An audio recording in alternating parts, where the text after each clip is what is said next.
Welcome to my breakdown of the Inside Infinite update for September that gives a bunch of details on the 2 flights that we are getting on back-to-back weekends, starting this weekend with an arena multiplayer flight and then next weekend being the big team battle flight. Now this video is going to be detailing the progression system breakdown that 343 did in that Inside Infinite update. If you're looking for all the flight details, well, I did that in my previous video, or part 1 of this video I should say. This was originally a part of that, but it made the runtime way too long, so I split it up into 2 separate videos. A card will be right there in the top right corner of your screen to click right now in case you guys want to know all the scheduling details, content of that flight, and some of the changes that they've made to Big Team Battle in particular. I think the next thing that people are definitely going to want to hear about is the XP and progression system, something that was a hot topic among Halo fans, including me. I had some pretty strong opinions on this. So with the keywords being at launch, Halo Infinite will feature one primary progression path, which is tied to the seasonal battle pass. Now that battle pass will have avenues for both premium and free unlocks, and will offer a large array of cosmetic content, including things like helmets, visors, armor coatings, and things they haven't even revealed yet for the game, along with a few consumables like XP boosts and challenge swaps. And those are unlocked by earning XP via the completion of challenges, which we'll dive into in a little bit. So every tier of the battle pass will require the same consistent amount of XP. So regardless of whether you're working to unlock tier 2 or tier 75, each unlock will cost the same amount of XP to rank up. And as a reminder, in Halo Infinite, the battle pass does not expire. Once you buy it, it is yours forever, and you can choose which battle pass you want your XP to count towards in case you have multiple ones.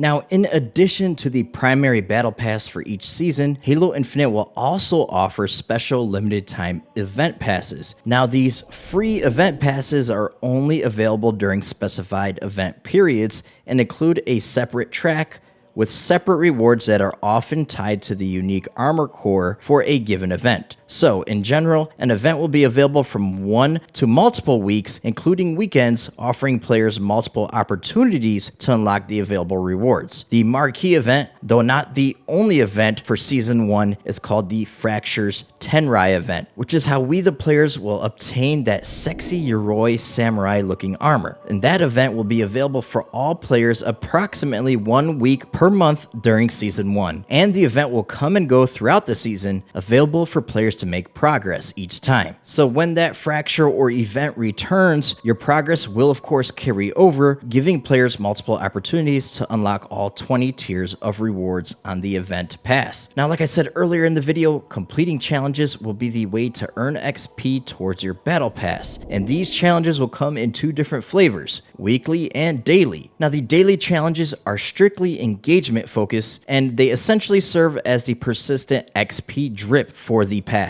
So daily challenges will come in 3 varieties, starting with an easy tier and then progressing into challenges that have slightly higher and more specific requirements. Initially, players will have a large pool of daily challenges that are along the lines of something like play any multiplayer match, which will award XP for playing any multiplayer mode that operates on a trusted server. This includes matches on the modes like Bot Arena, regular PvP Arena, and of course Big Team Battle. So that's cool. You don't even have to play against real people to progress those early tiers of challenges. Once a player has completed all of their stage 1 daily challenges, they move into stage 2, or the next tier, which includes a slew of dailies that now awards slightly more XP but requires playing PvP only matches, so Bot Arena would no longer count towards that. And finally, once a player has exhausted all of their stage 2 challenges for a given day, they then move into stage 3, which awards slightly more XP for winning multiplayer matches.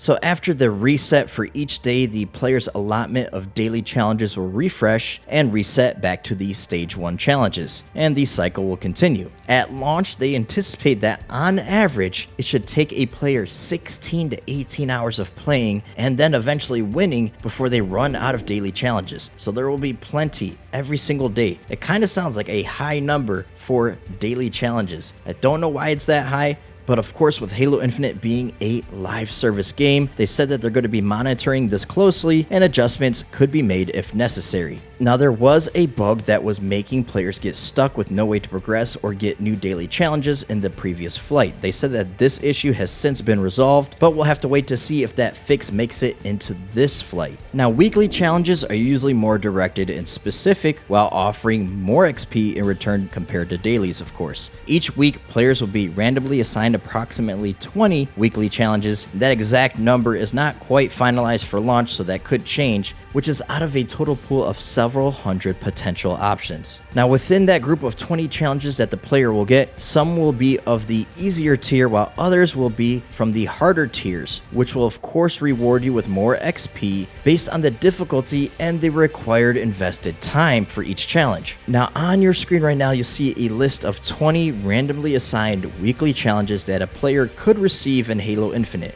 And I say could receive because, as I stated previously in the video, this is out of a pool of hundreds of different challenges, so you and another player shouldn't get these same challenges, so you guys aren't fighting over the same equipment or same weapons. Now, the total amount of obtainable weekly challenge XP is the same for every player. Nobody has an advantage over the other. However, all players will have 3 active challenges at any given time, but if you purchase the Battle Pass, you will be granted a 4th slot, which basically would just allow you to progress more challenges at once over someone who doesn't have the Battle Pass. For example, if I have the Battle Pass and you don't, and we both complete all of our weekly challenges, we're still capping out at the same amount of weekly XP. Now, some of those challenges looked like they were extremely tough to do, and that's where challenge swaps come in. Now, these challenge swaps are only available to be used on weekly challenges, not the dailies. And say you use one of these challenge swaps on one of the higher tier difficulty challenges, you're going to get another higher tier difficulty challenge in return. You're not going to just get swapped out for an easy one.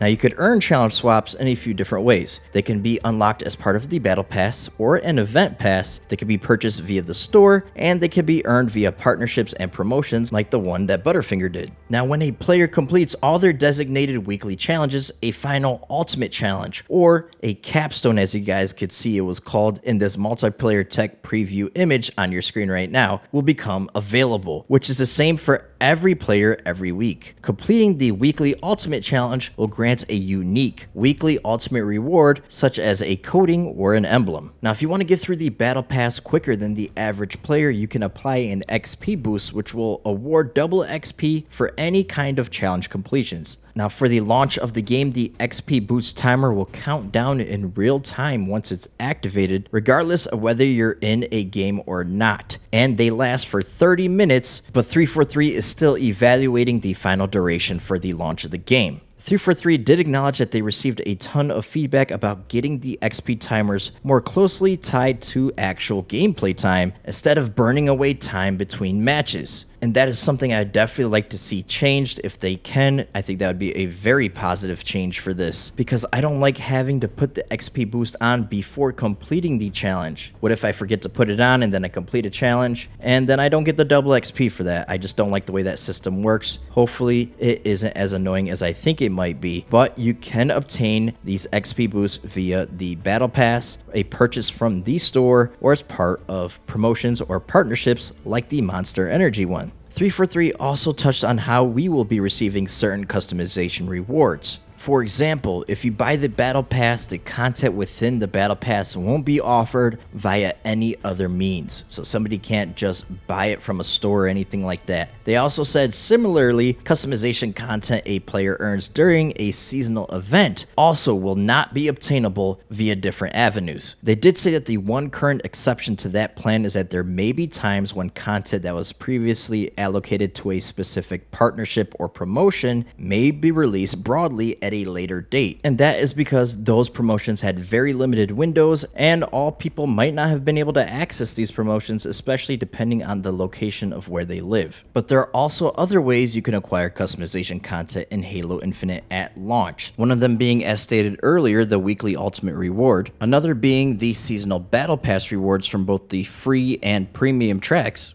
fracture events like the Yoroi or Samurai armor, special or seasonal events like a special nameplate commemorating a real-world event like they do a lot in MCC, or earning a unicorn nameplate during a 343 playdate, things like that. The partnership and promotional items like the Mega Constructs codes or Rockstar Energy Drink. Also, skill ranks. Achieving a specific skill ranking or tier for a season will award a unique cosmetic item, which is awesome to see. And Xbox Game Pass Ultimate perks can also include some Halo Infinite goodies, as well as the Halo Infinite campaign offering some unique multiplayer cosmetics for various accomplishments. And of course, you also have the in-game store for purchasing certain cosmetics. And as far as feedback goes across the progression systems for this game, 343 said that they've heard community feedback around wanting more progression options, including things like match XP to feed into the battle pass, and in an entirely separate incremental system along the lines of earning SR 152 in Halo 5 Guardians, or like a social rank. Expanding multiplayer progression offerings is something the team is actively exploring, they said, and they look forward to continuing to evolve the experience in future seasons post-launch. While they understand the community's feedback around wanting the steady drip of match XP and more ways to earn XP for the battle pass, they are optimistic that the system available at launch will give players adequate means of continually having something to accomplish and a means to progress. But looking further ahead beyond launch, they expect these systems to evolve in direct partnership with player feedback, and along with the improvement and evolution of the player progression system in conjunction with the community, they said there's already some great ideas in the works for grander systems that were in scope for launch, and they look forward to delivering those experiences to their players. And that's everything that you guys need to know about the new progression system in Halo Infinite.